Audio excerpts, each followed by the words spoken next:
Good evening, and welcome to the inaugural Utah State University Alumni Association Fireside Chat. My name is Kim Larson. I am the Executive Director of the USU Alumni Association. I am honored to be here with legendary professor and Aggie alumnus, Dr. F. Ross Peterson. Tonight we will discuss his new book, Christmas in Montpelier. We were overwhelmed with the response to this event and would like to welcome those from our virtual audiences on Zoom and Facebook Live. A few notes for tonight. We will keep the audience on mute to help with the experience for all. Please use the chat feature if you have a question for Dr. Peterson, and we will try to get to as many as possible. All of those who registered will receive a free signed personalized book plate. If you would like to purchase a copy of Christmas in Montpelier, our moderators will put the link into the chat.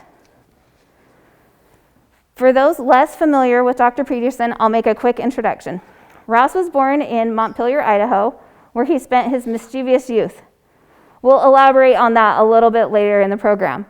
Ross graduated from Utah State University in 1965 and earned his PhD in 20th century U.S. history from Washington State University in 1968. He and his wife, Kay, served as co-editors for Dialogue, a journal of Mormon thought. Ross is the author of numerous books and served as a USU history professor for more than 30 years, including stints as head of the history department and the Mountain West Center for Regional Studies.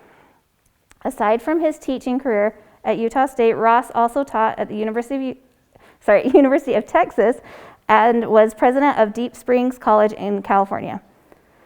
Ross married Mary Kay Grimes in 1963. Together they raised 3 children, all graduates of Utah State, 11 grandchildren, and 6 great-grandchildren. Ross and Kay have also assisted more USU students into adulthood than one could count. I've had the privilege of knowing Ross for over 2 decades. While I am one of the few alumni who didn't have him as a professor, I've been able to work with him in various capacities throughout my career at Utah State University. My favorite occasions working with Ross were when he shared spontaneous stories. They were often sparked by a name or a recent event, and Ross would unfold a riveting story captivating us all. I'm thrilled that he has joined us tonight for story time. Thank you. Ross, your book follows your life through 12 stories centered around the Christmas season. And I know you mentioned this in your foreword, but for those who haven't had a chance to read your book, tell us why you started this project. Well, Kim, it actually started a long time ago, about 21 years this Christmas, when John Miller, one of our alumni, and I had been his advisor, asked me to come and speak to a group of his friends and employees and tell my favorite Christmas story. And I got thinking about it, and I knew I couldn't do it as well as Luke did, so I decided to write my own. And I talked to my older brother Max, and we worked on the details, and so I wrote the first story, the first one in the book, in 1999. And I never thought that it would be a book, but I think the response from my children at the time, because I read the story to them as well, and grandchildren, was they never knew my parents, and they never knew really what it was like to grow up in the 40s and 50s. And so every year but one since 1999, I've written a Christmas story. And the Christmas stories aren't always about Montpelier. I mean, we've got one about New Zealand, one Texas, and the other places that we've lived. But on the other hand, in the last few years, people started prodding me to try to put them into a book. And a few events spurred me on. One was when my brother Max had cancer, and I'd worked with him trying to talk him into doing some sketches about the stories. And he had, after he retired from USU, had really taken art classes and gotten into drawing and different things, but he had cancer bad, and that plus then we had a reunion of my high school class for those of us that are still alive. And one of my colleagues, Lee Roderick, who I've known since junior high, he asked me to read one of these stories, and then he and Yvonne and my wife Kay, who has been with me for a number of years, they persuaded me, and I think really Max's death, and then I had surgery for cancer in the summer of 2019, and I thought, I got to get in gear and get this project finished. And for my children, for my grandchildren, for my friends, and it's really with the help and guidance of a lot of people and friends. Lisa Godfrey and my grandson Anthony helped me really put it together, and people like Doug Foxley prodded me, and finally I decided maybe it's time. And once we got into it, I kind of pushed to get it ready for this Christmas, and so far it's been a great experience. Great. So I know you've written several other books, History of Cache County and things like that. So how did writing this one differ from all the other books you've written? Well, when you're writing history, you're kind of married to a series of footnotes that help you tell the story, get your quotations right, and you're always, worrying about getting the story accurate. This is based entirely on memory, and my memory of events might be different than my brother's or sister, but it's my memory, and I use that, and I'd say, almost all the things that I wrote, there sometimes I change things on sequence to make them more Christmas appropriate, but they all happened. And so consequently, then you try to think of your audience, and so it was really a lot different, but I did it over a longer period of time. And then as we started thinking about our hometown and doing things and visiting the town, and my parents passed away in the 1970s, and I think that was one of the great things that prodded me to try to make a connection between generations and among children and grandchildren, and tie them back to this community that meant so much to me and to my wife and to our families. And as we watched it change, I think it became more meaningful. So what are some of those Christmas traditions that you remember growing up? Well, it's interesting because the things that I talk about in the stories, fundamentally when we were young, we were always poor. And we had a small farm, and we had a subsistence kind of agriculture where you had milk cows and chickens and pigs, and for the first 8 years we had an outhouse and no running water. But it didn't matter, because every year my mother had us do something for someone else. And it might, just be distribute some things that she maybe had done some knitting or other things, or some fruit that Dad picked up that was near spoilage from the Pacific Fruit Express. But almost every Christmas Eve we would do that. One thing people have asked me about, a lot on, I don't remember much in toys. I wrote about it in that first one right at the end of the war, but for the most part, we got clothes, and we might get board games and we'd play, but for the way we lived, Christmas Day, once you got past the presents, was just like any other day. The cows had to be milked morning and night. You had to go feed the cattle. Somebody had to chop a hole through the Bear River so they could get water.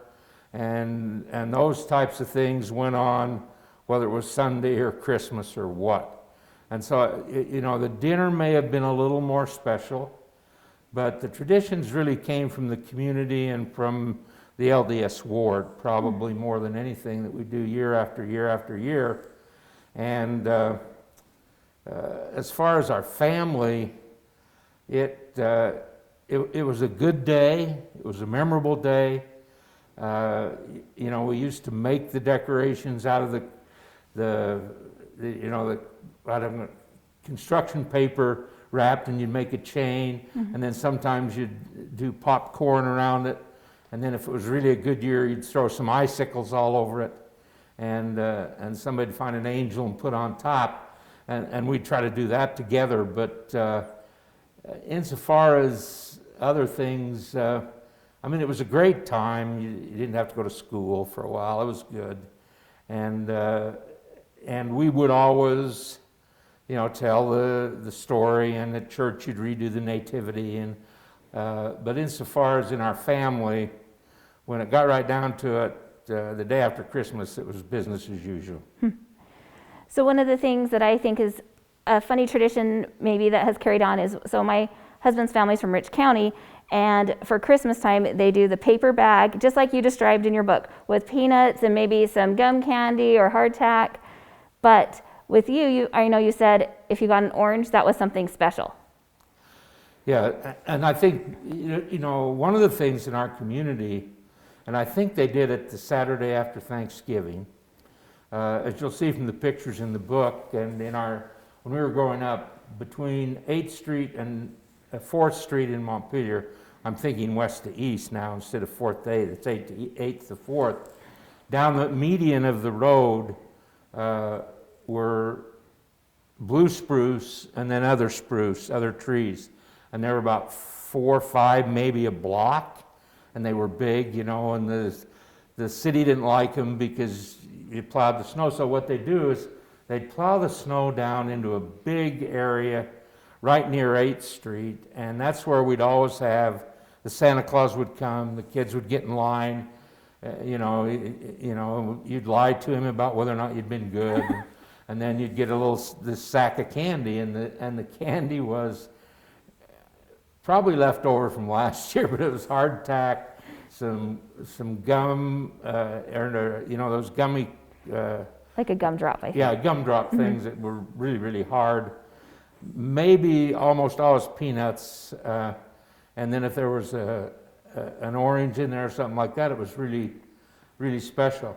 Then maybe 2 nights later, you'd go to your local ward, Santa'd show up again, you'd go up and, you'd try to be a little better for a few days, but you'd say you'd been good, and you'd get the same dang thing at church, same bag of candy. And as I talk about in the one story, if you got those denied, it was a tough night, and we got them denied. Maybe we can talk about that story a little bit later. One of the things I wanted to talk about is this book plate that we've created has the artwork of your brother Max. He drew a bunch of pictures, like you had mentioned, for the book, and he was the director of the USU library when he was here, and also I think your partner in mischief. So when what's kind of the origin of your parents' tolerance, the neighborhood that tolerated you guys in your mischief, and did you find it or did it find you? That's a lot, and I think one of the privileges of being at a place like Utah State for a long time. It's next summer it will have been 50 years since we moved here from Texas, and then I had years as a student too. But for over 30 years, Max and I were at the same university teaching, and he was administering the library. And as my mother's sisters used to say, my cousin Lynn Polson would admit him, Max would hire him, and Ross would make sure they passed their classes. And so, we had a great relationship and we had a lot of fun. But as far as, my dad was mischievous. He'd always, tell you about, when they'd tip out houses over on the door when someone was in them. So the only way out was to crawl through the seat, and, different things like that. And how sometimes people would move them and they'd go run to push over the outhouse and fall in. In the manure, and where you used to put a lot of your garbage down there, what wouldn't burn. And so, it came genetically, I think, more from my dad. But also, I mean, it was just the nature of things that, Dad enjoyed having fun and teasing us, and we teased each other, but we also, carried it too far sometimes with other people, but, it came, I think, pretty naturally to us. I think my youngest brother was more serious, but more sly. Max had a lot of great ideas that turned out to be a lot of fun and sometimes life-threatening. And then my brother Reed just enjoyed getting caught. And my oldest brother had to work too hard to get into too much trouble. But anyway, it was just what we did. And I don't think you ever had malice of forethought, but you're just trying to have fun. And that's a big part of these stories at Christmas, and some of the things that led up to really, I think my mother trying to manipulate us into being good and doing good things. She'd use Christmas as a way to have us do kind and decent things to some of the people during the year that we may have been less than kind or decent to.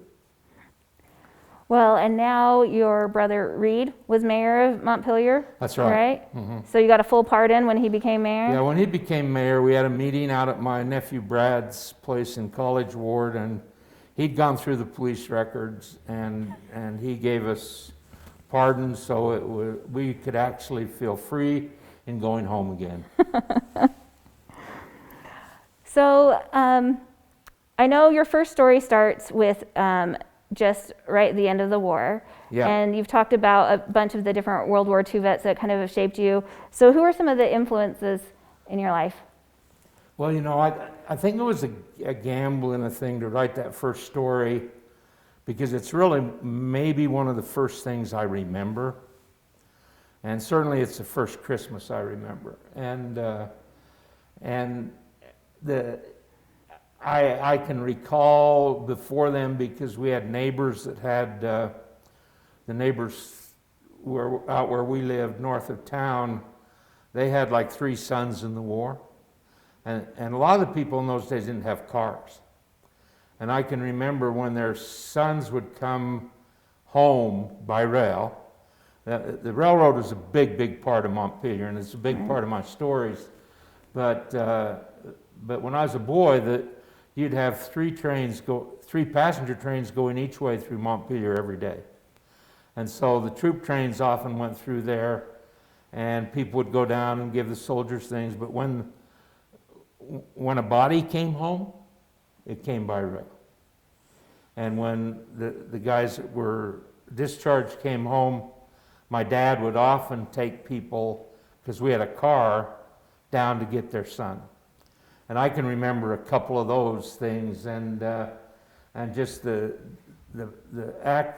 emotion of the fellows coming home and their mothers and dads was something that I'll never forget. And I'm only 5 years old, maybe by then 4 or 5 years old, but it's pretty vivid. And I think in trying to check with my siblings and other people, I don't know whether I'm blessed or cursed with recollections, but I don't forget a lot of stuff. And then within a few years, a lot of these men that had been in the war used the GI Bill. Primarily they came down here to school at Utah State, and then they came home to teach and farm. Because as I write in the book, almost everybody I knew had to have a regular job to pay for your losses on a farm up in Bear Lake, because the weather's, it could freeze in June, it could freeze in August, the growing days. You're almost 6,000 feet high. And the winters were tough and the summers could be tough. And so those teachers, they served as scoutmasters, things like that. And they were great in example, but also just in giving you a really, really good perspective on life and on the importance of things. And I was surrounded by them, saved by some, punished by others, but I got what I deserved and lived with it. So but they had a great influence on us, especially some of the ones that taught me. So is that what made you want to be an educator, those teachers, or when did you decide? I think I allude to it in the final story, that I'd thought about being a teacher, and I thought about law school, but when I was in the second year of an LDS mission, I spent 9 months at Michigan State University, and I came in contact with Glenn Taggart, Garth Hansen, Dick Swenson, Paul Larson, all these guys that end up at Utah State. But while I was there and totally surrounded at Michigan State University by old Aggies, that they weren't that old, but I mean, for me they were, but they were really a great example, but I just kind of got a sense of how great a life it could be around a university. And they had this sense of service, that your role was as a professor was to serve, and the people you served were the students. And I just thought that would be fantastic. So by the time I came back to school, that's what I wanted to do.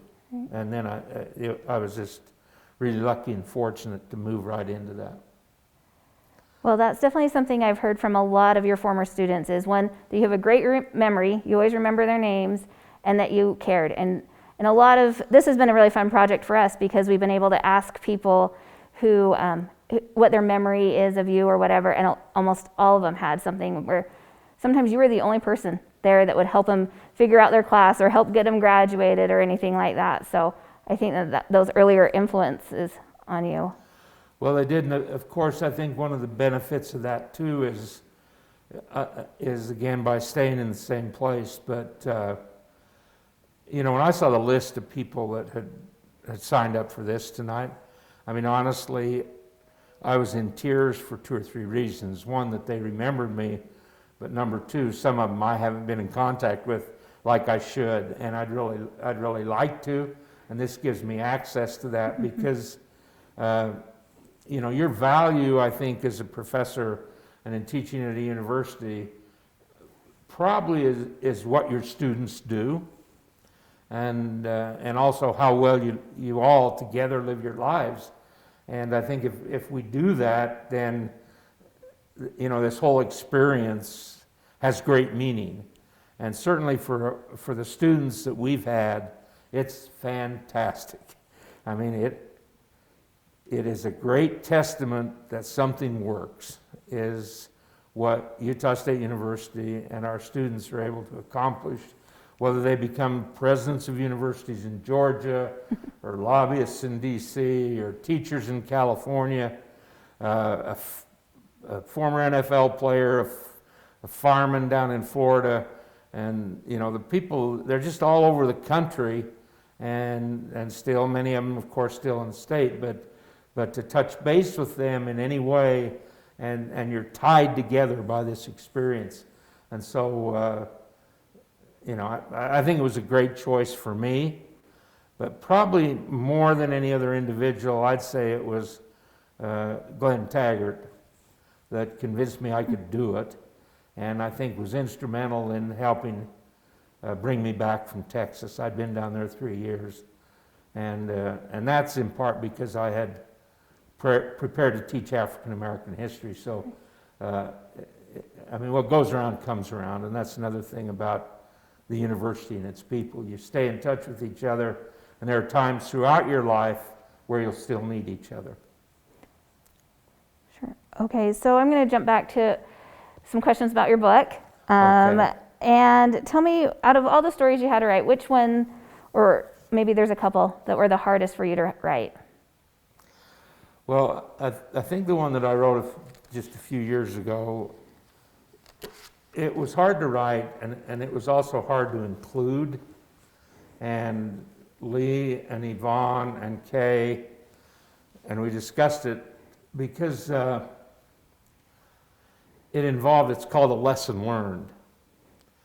And one of my former students that was teaching as adjunct up at Utah State, and it was right, this time right when you're going into finals, and he, he talked to me about kind of my philosophy of teaching and grading and things like that, and I came up with this story of an event that happened when I was in the 8th grade, and it really shaped the way I view the responsibility that you have towards students.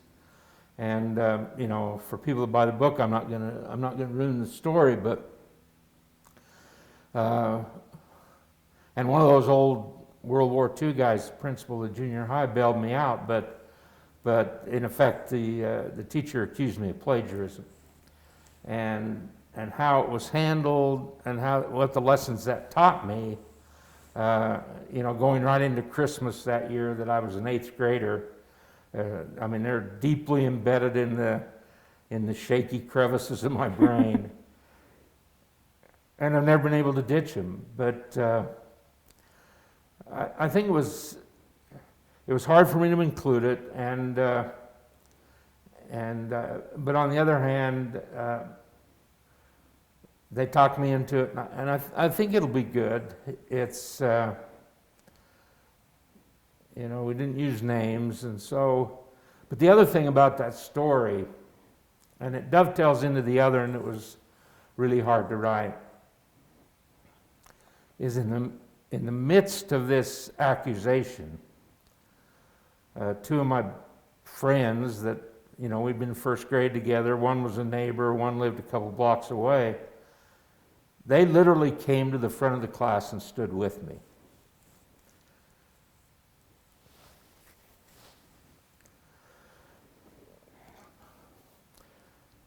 And then it'd be 2 years later, one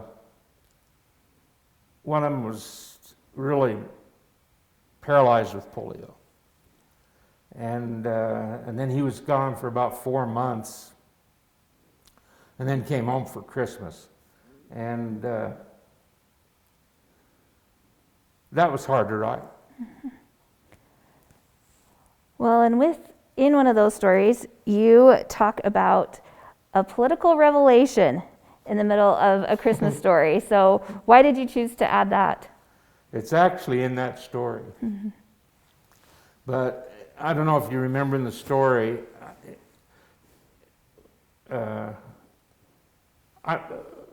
by nature I question, historians question, you want to know why. And this boy's dad had been killed in a car wreck a couple years earlier. And then of all of us, he gets polio.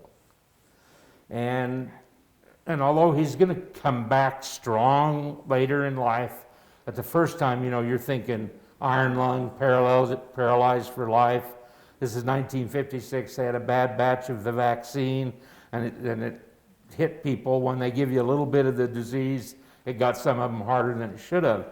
And then, I tie this into something, because I always struggled, just among us friends, I just struggled with seminary. I don't know why I didn't want church every day or what the deal was, but, and in 9th grade in those days, you studied Old Testament. And Old Testament just scared the living out of me. Sure. And I didn't like it. I didn't like studying it. I thought God had problems, and if these were the chosen people, they had a lot of problems.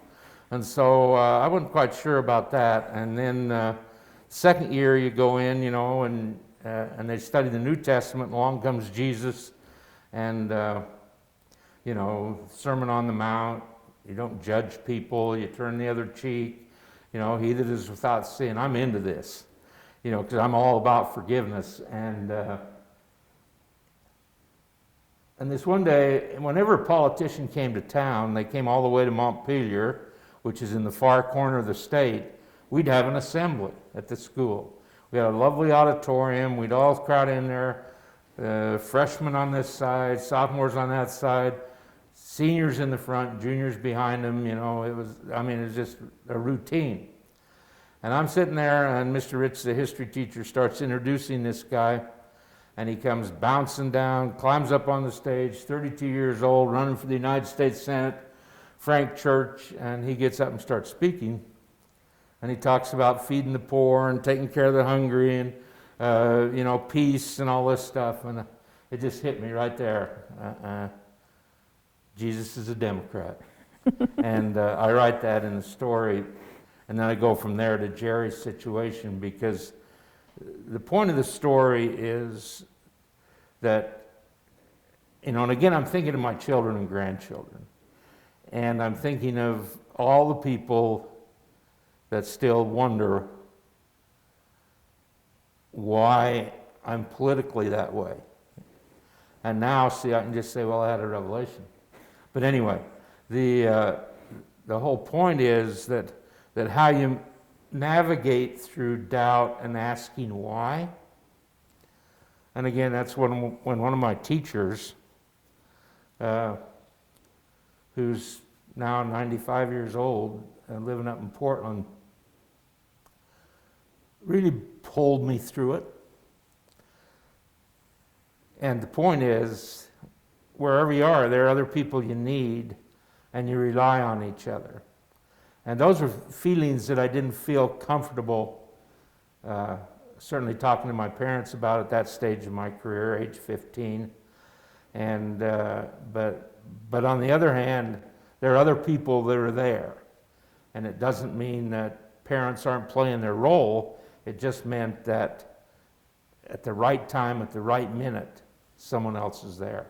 And so, I'm trying to think of my audience, and I'm not thinking of my former students now, but as we put them all together, I guess when you're writing about yourself, there's a bit of an ego involved, but you're always trying to figure yourself out and where you get your ideas, where they come from. And by focusing around the Christmas season, it's been fun. It's been good. Well, one of the stories I really enjoyed was about the Christmas gifts for your dad. And not to give it all away, but I think that there's some great, your mom is a master manipulator in that story. She is indeed. But just thinking about all the different things and the good you were trying to do for your dad, and I can't imagine that, it probably took all of the bottles that you went and turned in and all that summer to get those gifts for him. Yeah, and I think it, because of being on a farm, I didn't write as much about my mother and sister as I probably needed to. There were 5 boys, and the sister was the second to the oldest, but my mother was the oldest of 12 children, and 8 of them lived to adults. And mother had to learn to milk, and she had to learn to do all that stuff, and she was the oldest. And my dad's folks had split up at a pretty young age, and he'd been farmed out with other people because his mother was down in Nevada, his dad was up in Bear Lake, and so from the time he was 9. And he was determined to provide the best kind of home for his wife and his daughter. And that meant his daughter wasn't going to do the farm work.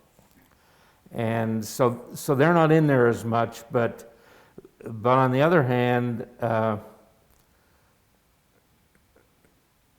when my sister was starting to think to get married, and in the world of the LDS church, my mother knew that my dad would like to watch his daughter get married, and she also knew that along the way some people are going to ask you questions about smoking and coffee and a few other things that may keep you from seeing that wedding. And so she began almost a year in advance, without ever, I'm sure, talking about it much, to manipulate things toward Dad being able to do that, because he loved that girl so much. And And so this story's tied in with that about how she forced us. Also, I think something incredible is that you could go and just buy gifts on credit at a store. I mean, you're 9 years old and just signed your name. Yeah, I'd have been about 10 and Max was 13, and we just signed the slip. And then, you know, of course, everybody knew everyone in a small town, and part of the routine every fall, after you sold cattle or, you know, got paid for the hay you'd put up for other people, then you settled up. And Mother would write the checks, and Dad would go to the grocery store, to the coal and lumber, to the laundry, to the, you know, general store, things like that, and pay off all those bills. And then, you know, hopefully, I don't know, I don't think the stores charged interest. And you tried your best to not go to the bank to borrow. But yeah, the other thing about that story about my dad and what we did, you know, we'd had that big meeting about whether or not we should move, because they were closing down his railroad job. And we didn't want to move. You know, Max in high school, I was getting close to high school, and, you know, Carl was gone, my sister was going to get married, and so we'd lobbied to stay there, which meant that he gave up his railroad rights. And so we'd really, really, really worked hard, but it, you know, it all works out. But the whole manipulation is to get away from selfishness to selflessness during the Christmas time. Sure. So maybe we've talked about these different stories and why you chose them, but tell me something. What did you edit out of the book? What's one story that maybe you didn't want to tell? Well,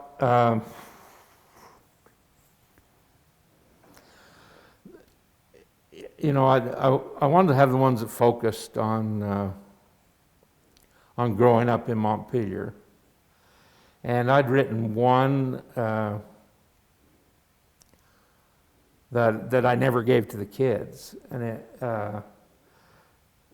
again, it's, you know, if you were doing a full autobiography, a full biography, there's some way you'd have to explain parts of, you know, my first year of school down here, and then the whole thing to go on a mission. But that whole year had been really, really tough. And then the other thing, I tried to bring in, I'd say that one of the hardest things that I pulled out of a story is when one of my best friends, he had a brother 2 years older, and we'd always done so many things together. He's a premier athlete, a great kid, probably as perfect a kid that ever walked. And he got killed right after he graduated from high school in an accident down at Geneva Steel. He'd got a football scholarship at BYU, and the first day on the job, again, you don't have OSHA, you don't have health standards. I could go on and on about all the people I know that lost an arm in a power takeoff, or the people I knew that had one leg. But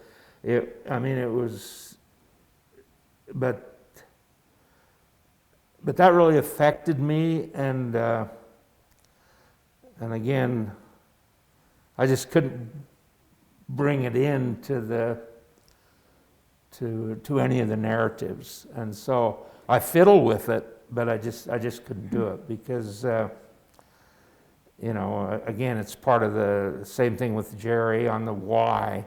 You throw a bunch of those into a couple years, and you know, you can't quite figure it all. You want to figure it all, and I just remember when, you know, at Lynn Wigington's funeral, when, you know, someone said, well, they needed him more on the other side, and I just thought, BS, you know, people need him here, you know, and I'm I'm a 15-year-old know-it-all, so, but that was just a very, very difficult thing. And I've tried to tell people about it, but, you get over it, and it's part of the process of life. But when it's someone so close that you've really, like all the mischief we'd get into, and he had a brother about Max's age, and he had a brother my age, and he was in between, and he would never do it. He was just a good kid all the way. Well, and I think something about this time of year, you see a lot of people doing acts of service and things like that. And that's what I love in every one of your stories. You really see how maybe sometimes you were prodded to do some service. But who do you think the biggest influence, because you and Kay are definitely an example of service now. I mean, I know that Kay, you guys do the bows and bows in the neighborhood every year for Christmas, and you guys are always giving. So who really influenced you in that way? Well, I think probably no doubt my mother. A lot of the people that you lived around, the idea that, it takes a community to grow a child. And I think the one story I wrote about, about being in the Royal Bakery all day and then being a runner for a man that was, that we were taking Christmas goods to basically the alcoholics of the community, and he'd had a damaged leg, and so I was his runner, and I'd take the things to the door and see these people in a different light, people that you teased or made fun of, or a variety of things, and that was done by the community, not my mother. That was done by the city fathers, really, that and I just got lucky enough to learn that lesson. But I think my mother consistently, and she had some great, great friends. I mean, you call them co-conspirators, but they really, really worked hard at how to get you to think of others and be prepared to do things for others. And part of it was, right from that very first Christmas that I write about, is you're sitting there, looking at your toys such as they are, your new clothes such as you are, and your mother, and you wrap them up and give them away right at that time. And I just think it was, and it wasn't ever for show, it was because of need.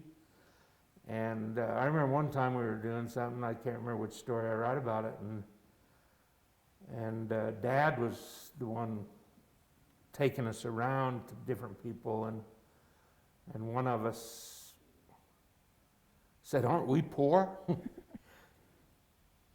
And he just basically goes, "Shut up and do what we're told." But anyway, it wasn't because you just knew who might need a little boost, and that's really how they conducted their lives. That's great. Okay, so as people can attest, you're a spinner of tales. So I've been on a few trips with you, going through the history and of the South or whatever. So one of the questions that came through to us was, what percentage of what you reported in your book is true, and how much is historical fiction? I'd say very little is fiction. How I maneuvered certain things to give them more into a Christmas time slot, I did that. I mean, that makes it not historically accurate, but insofar as whether or not those events actually took place, all of them did. And there's a gamble to that, I think, in being in a small town and where everyone knows each other and things like that. On some of the misdeeds we did, and then how we ended up trying to make up for it's part of a lot of those stories. But we did them, and some things worse that aren't in there. It's, yeah, I'd say almost everything happened. But again, like, I wrote something once, I don't think it's in this, about when my brother got polio, and I talked about it last fall when we were talking about pandemics, or last spring.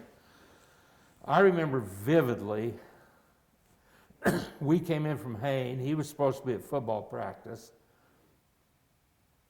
and we came in, to go down and milk after Hain, and there was the hearse backed up to our front door, and the hearse in Montpelier was the same thing as the ambulance. And if it was going to be the ambulance, Mr. Matthews, the mortician, put, a red light on top, and away he went. And so you look at it, is this the hearse or the ambulance? Sure.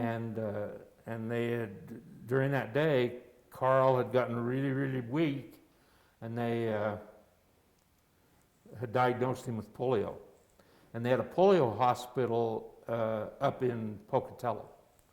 And there'd been people die with polio, and that was the days, it was 1950, so you visualize your brother's going to be in an iron lung and all this, and it's a horrendous thing.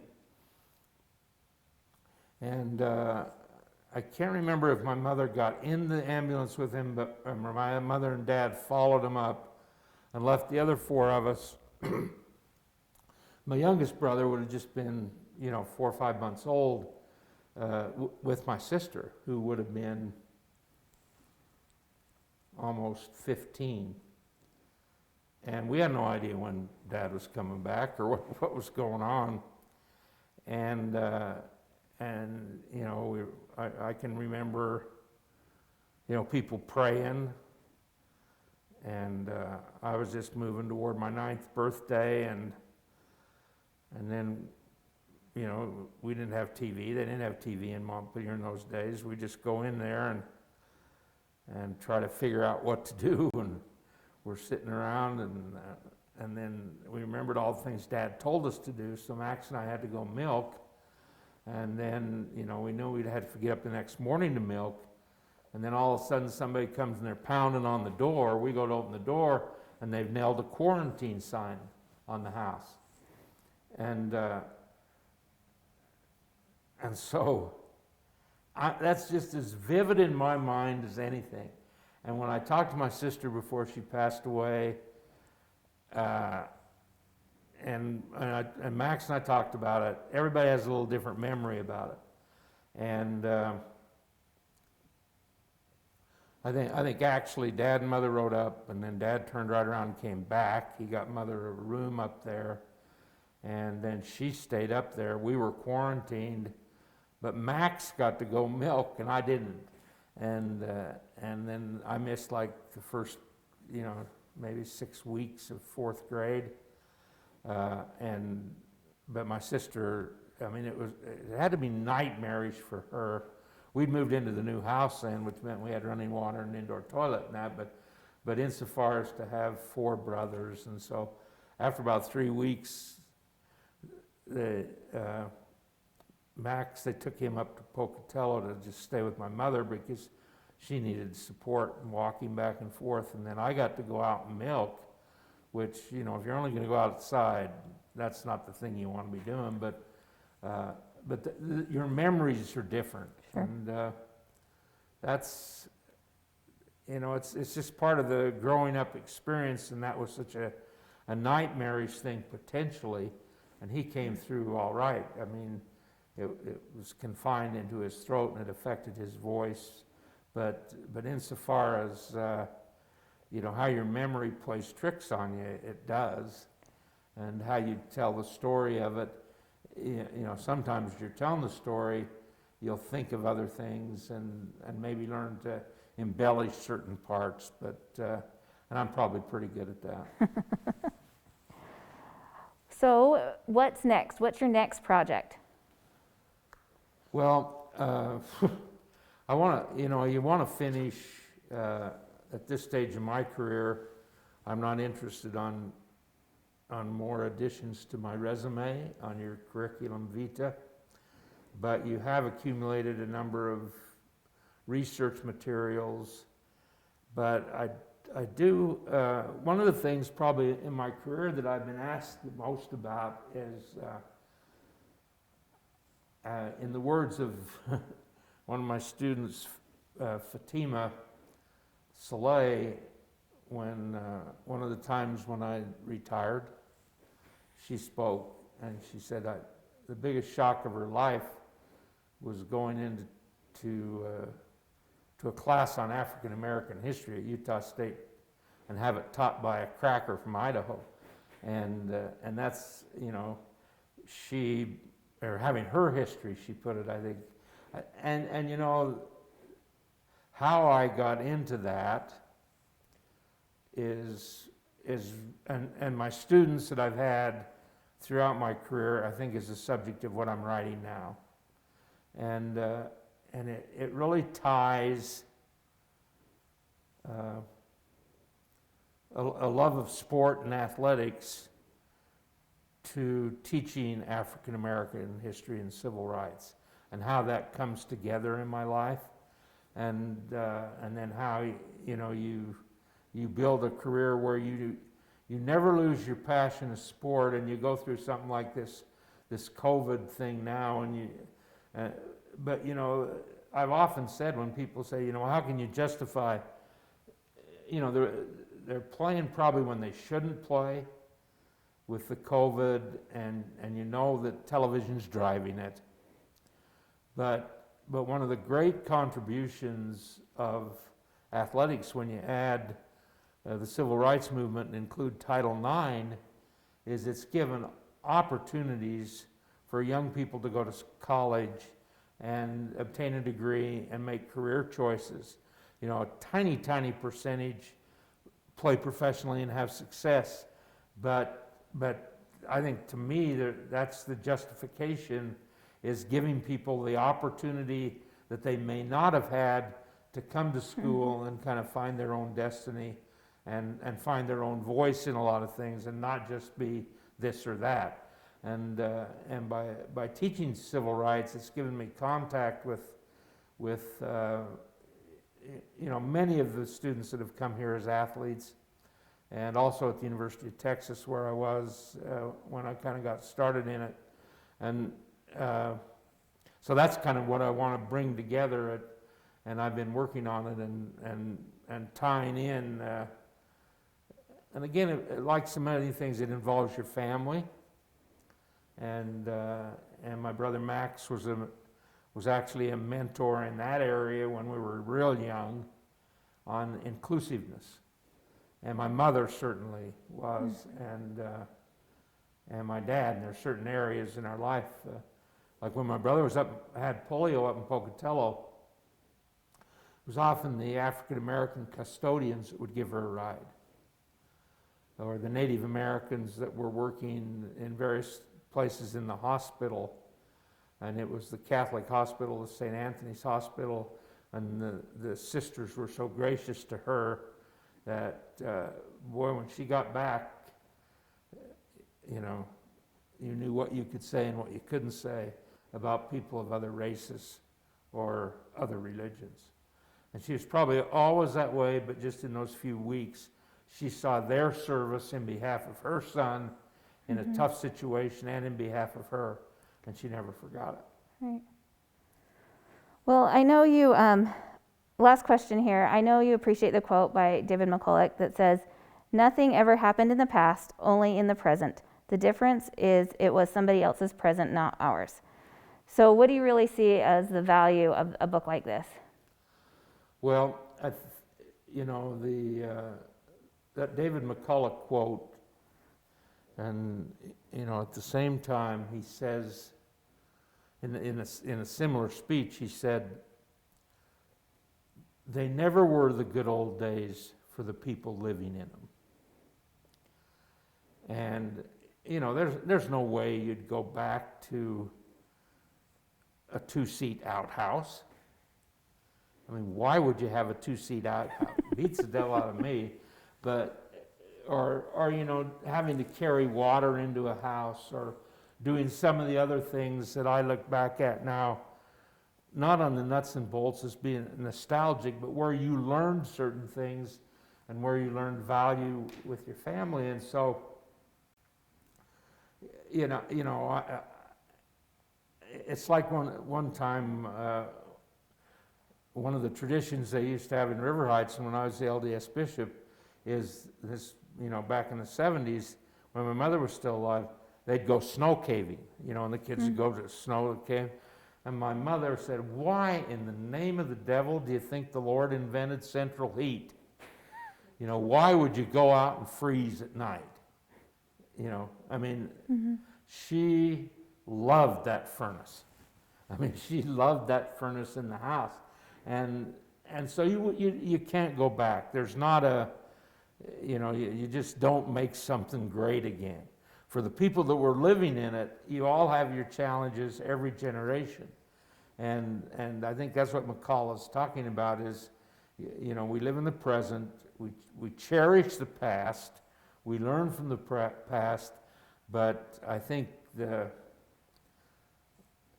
value in this is, hopefully besides to my family, already I can tell you honestly, Kim, I've reconnected with so many people from my home area, and in a different way, because they've all got stories to add to it. And to me, the value would be if more people wrote and recorded their experiences, and the kids that grew up before there were computers, or like in how you transition from we've got a picture in the book of my dad leaning into the radio. He's listening to the Friday night fights, and it's not like you could sit here for some reason and look at a radio and hear it. You looked at that radio as you watched, and in our radio on the top was a phonograph, and you had it 78s, and later people got 33s, but when you move from that to an 8-track to a cassette tape to discs, and now all you need is a damn phone, it's insane. But you don't want to go back to an 8-track. Or you don't want. And so I think the value would be for people to write about the ones they love, to write about the ones they've lost, and then to try to find threads that tie us together through time, whether it's the genealogy or the geography, or all the different friendships that go with that. I think in the last story in the book, what's crazy is that those two friends of mine that stood up with me in the 8th grade, we all went to the same mission the same week. And I'll be danged if that mission didn't survive. Because we took our mischief with us, and we turned it into fun. You worked hard, but we had fun. It was, but on the other hand, you never got homesick. It was a whole different kind of experience. But to have friends that you can continue to associate with, and you continue to appreciate the things that they did for you. But I think it's also really good to keep your memory going. And although the question about how much is true and how much isn't, it's really important that you record it, and other people in future generations will say, this is what, Kim Larson was right, like at Bonneville High School in South Ogden, made her way up to Utah State, and you know, and then the rest is history. But all of us have that history. And I think back now, you know, I mean, I knew a lot about Tweety, the sheep herder. What I didn't put in the book is the reason my dad looked after Tweety is that my dad's dad died alone in a sheep camp of a heart attack. And Dad he was going to check on Tweety every day. And that's what we did in the winter. When he wasn't up in the mountains with the sheep, that was just what we did. We didn't have sheep, but we checked on Tweety every day. Well, and with this, we ask people to share a memory, and you've definitely taken care of your fair share of people, whether it's letting them out of class for 5 minutes early so they could go fill their parking meter, or... No, John Del Cardi at 1 minute to noon. The class started at 11:30, 1 minute to noon. He was down the stairs, he was back 1 minute after. And he had a quarter in the parking machine, down the third floor of Old Main, fast as you could believe. If John Dell would have kept that speed, he'd still been in the NFL at age 45. That's great. I actually got to meet him when we were down in San Diego last year for the football game. It was fun to meet him. So we have a few other people that wrote stories. John, he's from the class of 2001. He lives in Georgia. He said he remembers sitting in the front row in History 170 in Old Main, and you walk in dressed as a Revolutionary soldier. I also understand you dressed as Abraham Lincoln before, stayed in character the whole time.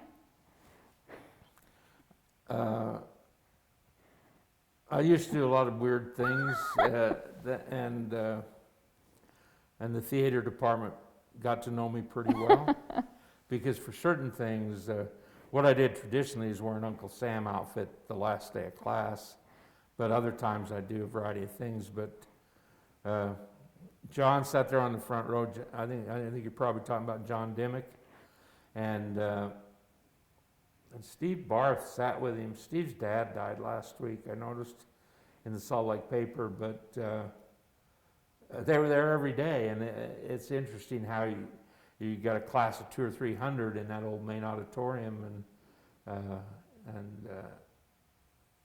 and you kind of know who's there. Yeah, keeping them interested. Yeah. Another person said, Kevin, he's in the class of 94, he from Oregon, said that he remembers you taking a moment out of a fall term graduate seminar to run and check on the score in the World Series. There wasn't internet at this point, so I don't know where you're going to make a phone call to find out what the score was. No, I told him the truth because the Braves were playing in the series, and I really, it was a choice of canceling the class. The Braves didn't win that series. They won it in '95, and I think they lost it because I wasn't attentive enough. I'd always been a Braves fan all the way going back to Boston, and believe it or not, I can remember that. I didn't apologize. I just told them what I was doing, and it didn't help them win. One last is Merlin and Jed. They've traveled a lot with us on our Alumni Association sponsored trips with UNK, and she mentions just that the history of our country that comes alive when we listen to Ross in the telling brings a renewed love for the heritage that makes our country great. So with that, I just wanted to say that we have a scholarship set up in Ross and Kay's name here at the university that several people put together that Ross and Kay have influenced. It supports first-generation students or those from rural areas like Montpelier. And if you want to donate to that scholarship, we're going to have our moderators put the link in the chat to go right to that so that you can help out some students with that scholarship. Thank Any you. final words? Well, I think I have a regret from this evening, and that is that I can't talk to all of the people individually. But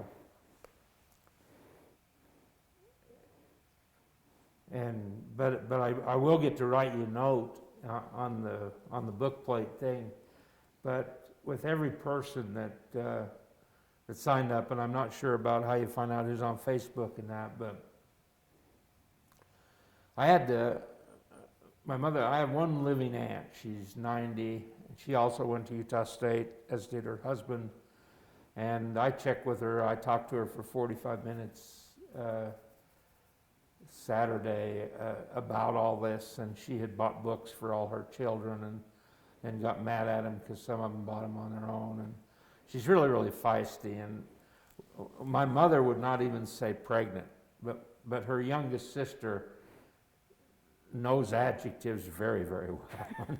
And she's always on my case for not getting all the cousins together. And I think that to have a moment to talk to each person or a few minutes would really, really be nice. But I'll be in touch with them. Well, we have their contact information if they signed up, so you can definitely get in touch. Something I think you said just as your final, that we all have a story in us, and we'd love for everyone to share their Aggie story with us. We've set up a website, usu.edu/Aggie story. Our moderators will throw that in the chat as well.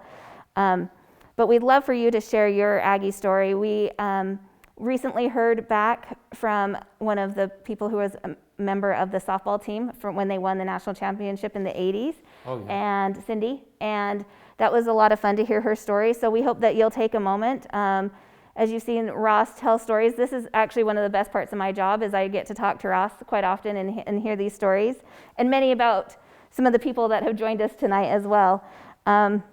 But thank you for sharing your stories, and we'd be remiss if we didn't also thank Kay as well. She's kept you out of trouble and being your partner in this project. We really appreciate her. And we want to thank our audience members throughout the country. We had over 15 different states represented tonight, and we're really excited about different ways that we can engage with you and that you joined us for this special evening. So I guess go Aggies, and good night. Okay. Thanks a lot, Kim, and thanks the Alumni Association. And it's still great to be involved.